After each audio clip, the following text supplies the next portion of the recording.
Pembral Forgets by Steve Tubbs. Pembral was a good boy, but he was always forgetting things. Big things, small things, important things, little things. It didn't matter. He'd forget something, whatever it was, at one time or another. His mother was a patient woman, which was a good thing. Pembral regularly tested her patience. She learned early on to remind him of everything. Big things, small things, important things, even the little things. Once in a while, the little things that didn't seem important at the time became more important later. Sometimes she thought that Pembral forgot things on purpose, things like washing behind his ears, or picking up his toys, or feeding the dog. It bothered her to remind him of these sorts of things. However, for the most part, she knew that his mind just wandered off, and it was her job to bring it back, to pay attention and think for a moment about where he was, and what he was about to do, and why he was doing it. "For Pete's sake, Pembral," she'd often exclaim when he'd forgotten something. Pembral was never really certain who Pete was, or why Pete's name was called upon. But he knew that if he had done something, or more likely not done something, he was in trouble whenever Pete's name was called. And sometimes she'd complain, "Pembral, I swear you'd forget your head if it wasn't connected to your shoulders." Fall weather had arrived. The air was cool and crisp, especially in the morning, even if the skies were brilliant blue and the sun was shining brightly. The light of the morning made wisps of fog come up from the ponds, and frost on the grass sparkled before it melted under the sun's steady gaze.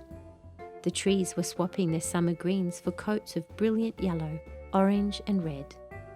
This was a time when Pembral's mother cooked things that smelled and tasted really good. He usually never paid much attention to his food, and sometimes had to be told not to play with it at the table. But it seemed like he was just hungrier in the fall or something, and he liked how the windows steamed up and how the kitchen smells filled up the whole house when his mother was cooking up something good at that time of year. Pembral's mother was baking something special that day, a carrot cake. It was one of Pembral's favourites. She said that they needed it for Pembral's school that night. A cakewalk, she said. But she needed some things from the store and sent Pembral to get them. "I need eggs, sugar and raisins," she said. She gave him a list so he wouldn't forget. He put it in his pants pocket. "Here's some money," she went on. "Put it in your pocket where you won't lose it." Pembral pushed the money into his pocket with the list and headed toward the door. "Don't forget your coat," his mother said. "Don't forget your scarf," she added. "And don't forget your hat and gloves," she hollered as he headed to the front door. Pembral didn't forget any of these things. He went outside and down the street, kicking dry leaves on the sidewalk into the air and breathing in their smell and watching the squirrels play tag. When he got to the store, he picked up a basket and went about shopping. He found the sugar and put it in the basket. It was heavy. He found the raisins, and it reminded him of how good the cake would taste. Pleased with himself, he went to the front of the store where he put the sugar and raisins on the counter. The store clerk told him how much they cost, and he gave her the money he'd been given. He didn't notice when the list that his mother had given him fell to the floor as he pulled the money from his pocket. He'd forgotten all about the list, thinking of the raisins and of the carrot cake.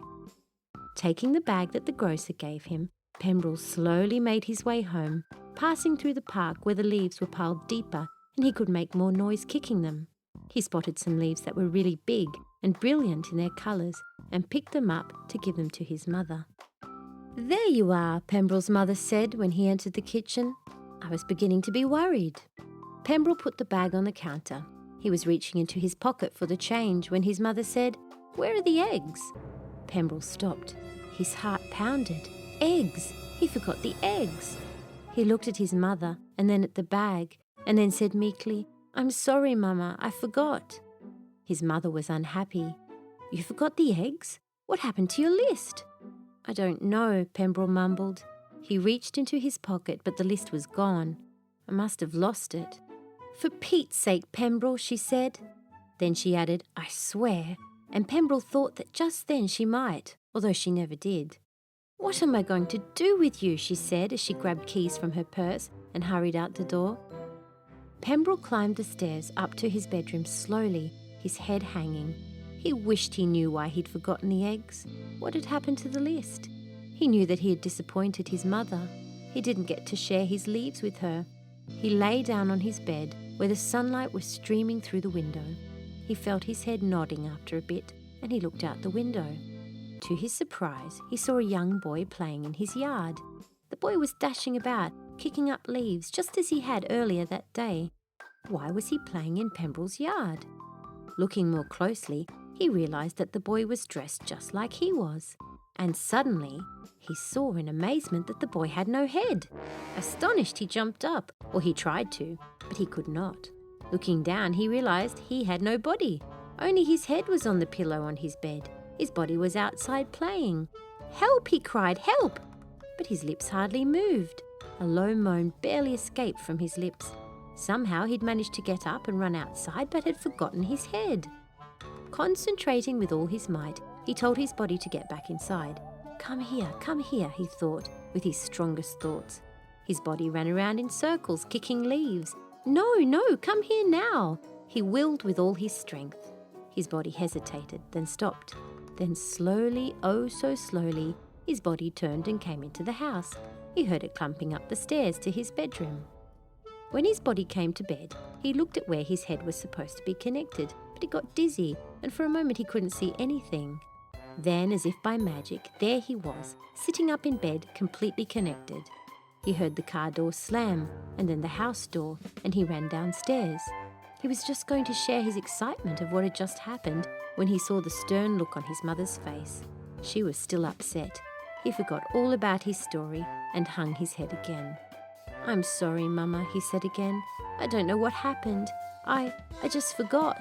I was kicking the leaves and watching the squirrels and—" Just then he remembered the colourful leaves that he had gathered and ran over to them.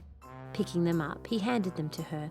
"Here, Mama," he continued. "I found these and bought them for you." Pembral watched as warmth and a smile spread on her face. "Oh, Pembral," she said with a sigh. "They're beautiful." She gazed at them for a moment and then said, "Come here." He went to her and she gave him a big hug. "I swear, Pembral, what am I going to do with you? Thank you." She paused. "They're beautiful," she said again.